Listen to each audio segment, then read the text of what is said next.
Bonjour à tous et bienvenue. Comment faire un CV qui fait la différence? Donc, vous devez déjà respecter les règles de base, concision, précision, CV optimisé, adapter le CV à chaque offre, CV optimisé pour les systèmes ATS. Mais comment faire la différence? Imaginons, nous soyons dans une situation, si vous êtes dans une situation où vous êtes le seul candidat qualifié, il n'y a aucun souci.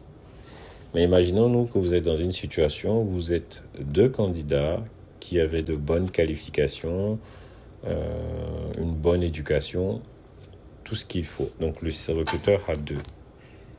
Ça, c'est l'étape du CV. Mais imaginez vous-même que vous êtes dans le processus de recrutement, vous êtes deux, cela arrive souvent. Donc vous êtes deux ou trois, vous passez les entretiens, ça se passe bien, à la fin, vous n'êtes pas retenu.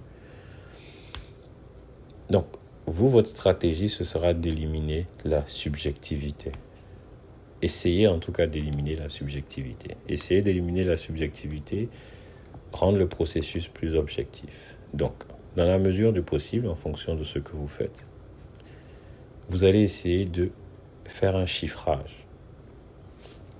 Si vous êtes dans des positions de manager, des positions supérieures, ça peut être un peu plus facile. Par exemple, vous êtes directeur commercial.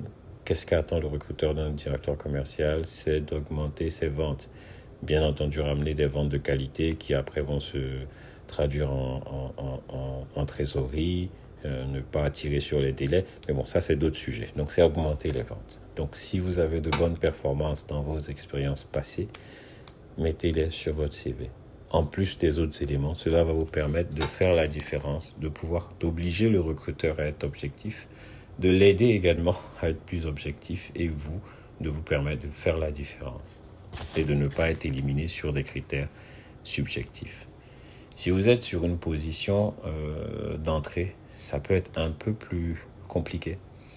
Mais dans la mesure du possible, essayez quand même d'évaluer en termes de volume. Ça permet d'être beaucoup plus concret. Prenons un exemple très simple. Donc, vous êtes comptable junior. Vous êtes en charge de tout ce qui est réconciliation bancaire. Donc, vous pouvez, par exemple, ou bien vous êtes en charge de l'enregistrement des factures. Vous pouvez mettre tout simplement le nombre de factures que vous avez enregistrées, ou si vous êtes sur la partie bancaire, comme je disais, le nombre de comptes que vous avez eu à gérer, le nombre de réconciliations sur lesquelles vous avez à travailler. Si les nombres sont significatifs, ça permettra toujours de vous démarquer. Merci pour votre attention et bon courage.